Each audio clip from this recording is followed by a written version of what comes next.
I should have known something was wrong when my mother called me 3 times in 1 week. We're not a 3 calls in 1 week kind of family. We're more of a text on birthdays and maybe a phone call on major holidays family. So when her name lit up my phone for the third time in 5 days, I answered with a knot already forming in my stomach. Claire, sweetheart, I really need you to come home for Thanksgiving this year. My name is Claire Whitnan. I'm 29 years old and I live in Minneapolis, where I work as a project coordinator for a healthcare software company. I've lived alone for 6 years. I visit my family in Des Moines maybe twice a year. It works for everyone. Or at least I thought it did. Mom, I was planning to stay here this year. I have a lot of work to catch up on and... Claire, her voice cracked, actually cracked. I really need you. Your sister needs you. We all do. It's been such a hard year and I need my family together. My sister, Morgan, was 32. She had 3 kids under the age of 7 and a husband who worked in sales and traveled constantly. My mother, Linda, had been widowed 4 years ago when my father died suddenly of a heart attack. She'd moved in with Morgan shortly after. It was supposed to be temporary. It wasn't. What's going on? I asked. Nothing specific. I miss you. We miss you. And the kids are asking when Aunt Claire is coming. Please, just this once. Just come home for the holiday. Something about the way she said just this once made me suspicious, because it was never just once with my mother. But I was tired, and it was easier to say yes than to argue. Okay, I'll come for Thanksgiving weekend. Oh, wonderful. And maybe you could come a few days early, Wednesday afternoon? It would give us more time together. Mom, I have work. Just Wednesday afternoon through Sunday. Please, Claire, for me. I agreed. I didn't know why. Maybe because guilt is a more powerful motivator than logic. Maybe because part of me still wanted to be the daughter my mother seemed to need. I drove the 4 hours to Des Moines on Wednesday afternoon, my car packed with the usual things: clothes, laptop, chargers, a bottle of wine for dinner, and a growing sense of unease I couldn't quite name. Morgan's house sat on a quiet street in a neighborhood that looked like it had been designed by someone who'd never met a beige they didn't like. Identical houses, identical lawns, identical minivans in identical driveways. I parked and sat in my car for a moment, watching the house. Toys scattered across the front yard, a sagging gutter, paint peeling around the window frames. The place looked tired. The front door opened before I could knock. My mother stood there, thinner than I remembered, her hair more gray than brown now. Claire! Oh, thank God! Come in, come in! She hugged me quickly, then immediately started talking. The kids are so excited. Morgan's upstairs putting the baby down for a nap. Ethan's at work until Friday. There's so much to do before tomorrow. I'm so glad you're here early. Something in the way she said that last part made my stomach tighten. Inside, the house was chaos. Toys everywhere. Dishes piled in the sink. Laundry baskets stacked in the hallway. The living room looked like a tornado had touched down and decided to stay. Sorry about the mess, my mother said, though she didn't sound sorry. She sounded exhausted. It's been overwhelming lately. Morgan's been dealing with the baby's reflux, and Noah has been having behavioral issues at school, and Lily's in that phase where she only wants to wear princess dresses, and I've been trying to help, but my back has been acting up. She kept talking. I stopped listening, because I was starting to understand why I'd been summoned home. Morgan appeared at the top of the stairs, holding a baby monitor. She looked as tired as the house felt. Claire, hey, thanks for coming. Of course. She came down the stairs, and I noticed she was moving stiffly. How was the drive? Fine, traffic wasn't bad. Good.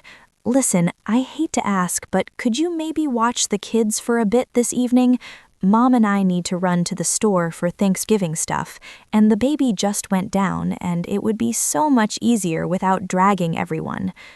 Morgan, I just got here. I know, but it'll just be an hour, 2 max. The kids will probably just watch TV. You don't have to do anything. Just be here in case someone needs something." I looked at my mother. She was nodding encouragingly, like this was totally reasonable. "Sure," I heard myself say. "I can do that." "You are the best. Okay, the baby monitor is on the kitchen counter. Noah and Lily are in the playroom. There's juice in the fridge. We'll be back soon." They left. I stood in the chaotic living room of my sister's house and realized I'd been here less than 10 minutes and I was already on duty. The evening unfolded exactly as I should have expected. My mother and Morgan were gone for 3 hours, not 2. The baby woke up screaming. Noah spilled an entire cup of juice on the carpet. Lily decided she needed a snack, then didn't like the snack I gave her, then had a meltdown about wanting the snack I'd already thrown away.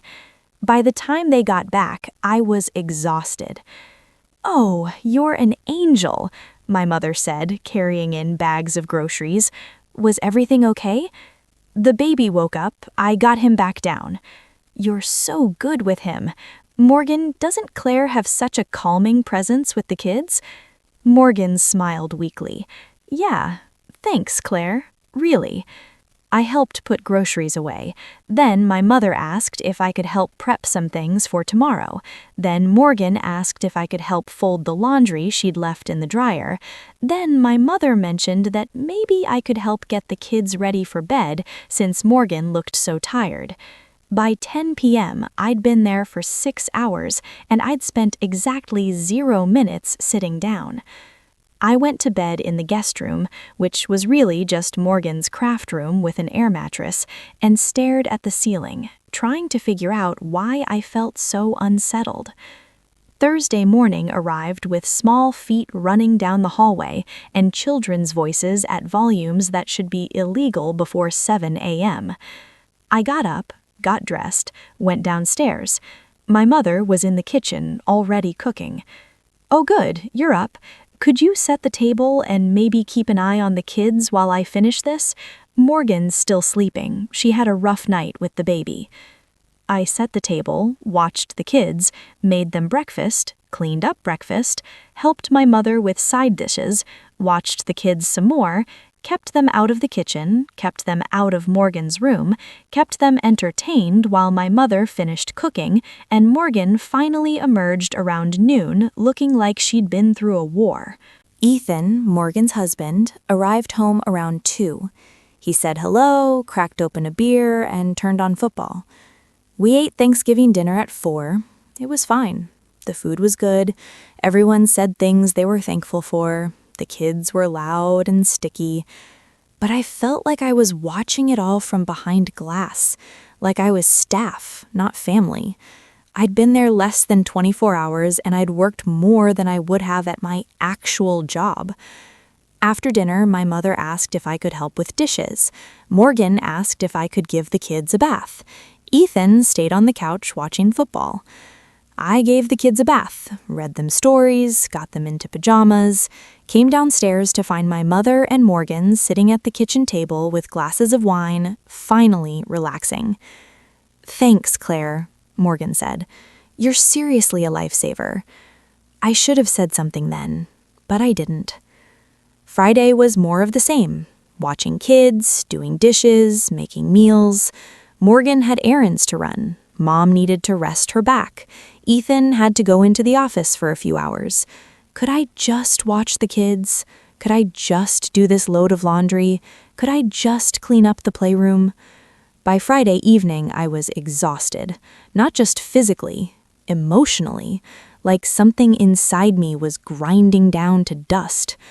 I was folding towels in the laundry room when Morgan came in. "Hey, so I wanted to talk to you about something." I looked up. Her face had that expression, the one that meant she was about to ask for something. "Mom and I were talking, and we were thinking, you're so good with the kids, and you don't have anyone depending on you in Minneapolis. No boyfriend, no pets, nothing tying you down. And I'm really struggling, Claire. Like, really struggling. The baby never sleeps. Noah's teacher says he might need testing for ADHD. Lily's going through this separation anxiety thing. Ethan's gone all the time. Mom's back is getting worse.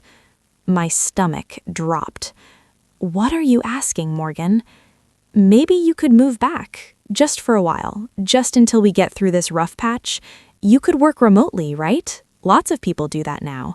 And you could live here. We'd give you a real room once we clean out the craft stuff. You wouldn't have to pay rent. You'd just help out with the kids, with the house. It would be like having a live-in nanny, but your family, so it's even better. I stared at her. You want me to quit my life in Minneapolis and move here to be my unpaid childcare. It's not like that. That's exactly what it is. Claire, don't be dramatic. We're family. Family helps each other. And it's not forever, just until things settle down. 6 months, maybe a year. Morgan, I have a job, an apartment, a life. A life doing what? Working all day and then going home alone to an empty apartment? This would be better. You'd be with family. You'd be helping people who need you. Don't you want to be useful? The word useful hit me like a slap. I'd been useful my entire life.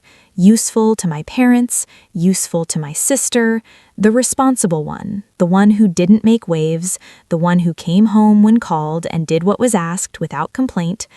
And in that moment, standing in my sister's laundry room holding a towel, I realized something that should have been obvious years ago.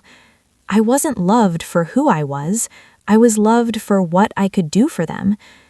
I need to think about it, I said. Morgan smiled. Of course, take all the time you need, but maybe just think about it seriously. It would mean so much to all of us. I went up to the guest room, sat on the air mattress, and opened my phone. I went through my bank app, something I should have looked at more carefully months ago, years ago. And there it was, a recurring payment, every month, $300 to an account I didn't recognize. I called my bank, waited on hold, finally got through to someone. I need to know about this recurring transfer, account ending in 4782. There was typing. Then, that's an automatic transfer you set up 4 years ago. It goes to an account under the name Linda Whitman, my mother.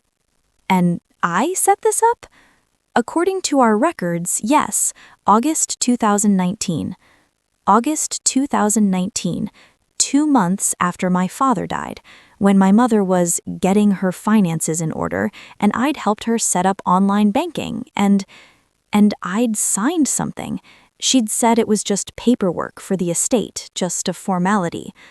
I'd been sending my mother $300 a month for 4 years, $14,400, money I'd thought was going into savings, money she'd been taking while telling me she was financially independent and doing fine.